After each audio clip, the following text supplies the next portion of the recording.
Hey ladies and gentlemen, I am bringing you a video here on this curved mirror lab. I want to try to give you a little bit of an insight as to how this is going to go down. I want to show you here what the setup looks like. There's the mirror on this end. You can see that the concave side is in, and then as you look down there's a light bulb assembly. You'll need to put the battery in it because I'm not going to let the light bulbs just burn all night, but just put the battery in it. You should be in good shape. And on the far end then you see a note card, and you can also already see this kind of spot on the note card right here. That is the filament of the light bulb that shows up, and I'm going to go turn the lights off here in just a moment and show you what that is. But basically our job in this experiment is to move the light bulb around and the card around to find a place or a set of places where we can still see a crisp image and collect our data kind of in three different categories. So I'll walk you through what those categories look like. The lab really does a pretty nice job of taking you through it as well. So we're going to just see what this looks like here. So it gives you some information. It talks about moving the nose of the light bulb until where you can see where the card was and move the card to focus a new image. It kind of walks you through that.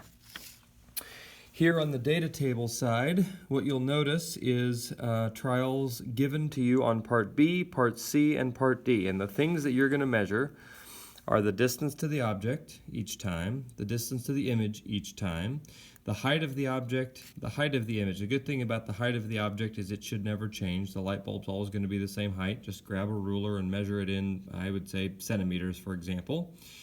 Then these two columns are going to be calculated, one over the distance to the object.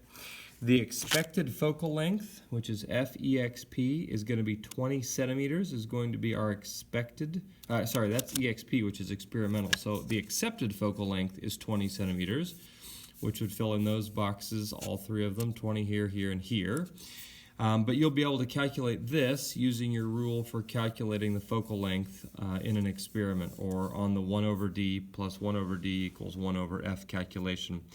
And then the final piece there is a percent error calculation, which, as a reminder, would be actual minus theoretical. So in this case, that's experimental minus accepted over your accepted value, and turn that to a percent.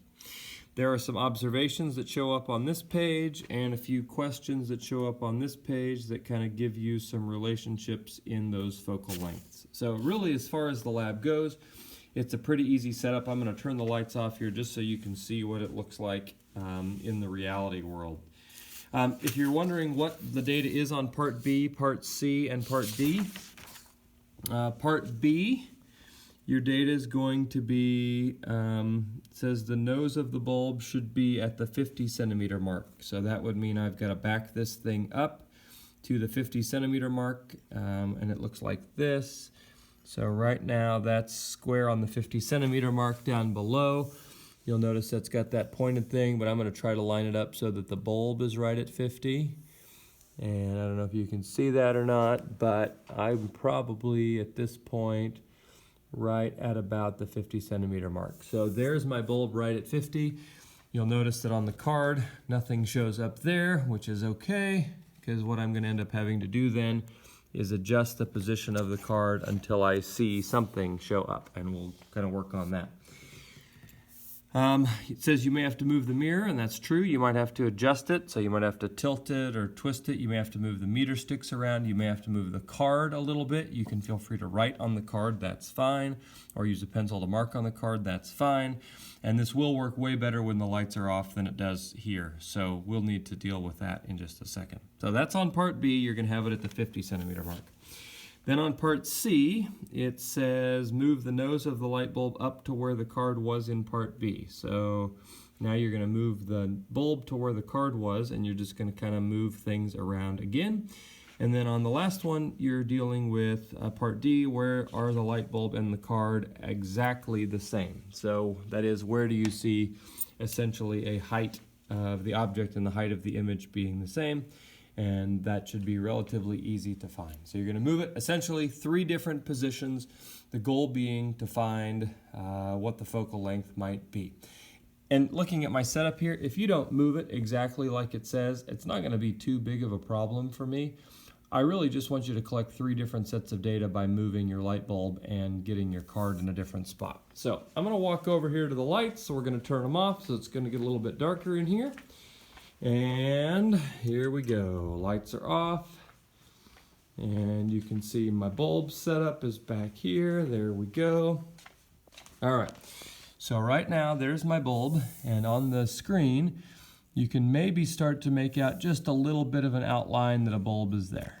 And it's getting a little bit better, and it's going to get hard. You can notice that the card is falling off, but I don't know if you can see kind of that big white spot. That big white spot is where the bulb should show up. So I'm going to keep moving this card in, and now it's going to be a problem because I've moved past the front of the card, and the mirror is going to do a pretty good job of, oh, there we go. So now you can see that I'm getting closer to being able to find it.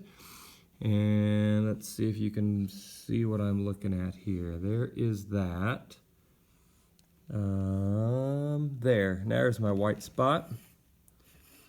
And I'm going to keep scooting it forward. The spot gets crisper, continues to get crisper and crisper.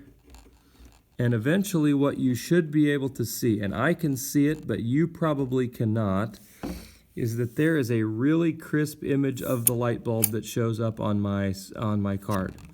And you may have to adjust where the card is a little bit, but at this point I see a crisp image of the bulb. I can measure where it's located. Down here it's going to give you where it's located, and you can measure the height. Just put a couple of marks on there and you're good to go. And since you've got a couple of people in your group, that should be relatively easy to do. Now I'm going to move this around just a little bit just to show you a different focus. So I'm going to move my card back, and there my mirror fell off, so that's fixable. So I'm going to set you down here, and you might see me, but I'm going to fix the mirror real quick. And got it, mirror is fixed. I'm going to keep scooting the card back. Okay, so now the card is back to where it was. There's my bulb. I'm just going to move the bulb back.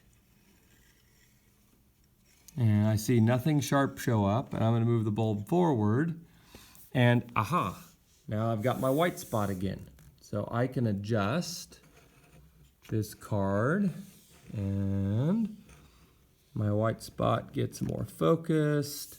And if I move the bulb forward just a little bit more, again, I don't know that you can see it really well, but now I have a very clear image of the bulb being produced on my screen. And I can measure the height of that. I could figure out how far away it is.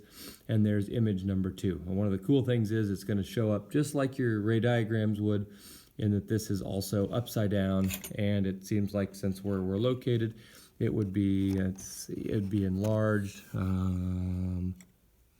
Let's see if I can go back to finding it again. Oh, I tipped my mirror over. That's my problem. So let's tip my mirror back. Oh, there we go. And it's just out of focus. So we'll scoot it to a point where we've got nice, oh, that's beautifully focused. I can see the filament from where I'm at anyway. So that is how this lab goes down. When you're done, you can just leave everything set up on the counter, and you can work on the calculations and the questions from this lab, which will be due at the end of the day tomorrow. All right, hope that was helpful, and make sure the lights are off as you're collecting your data. Otherwise, it will be very difficult to see a good image of your bulb. All right, go Wildcats.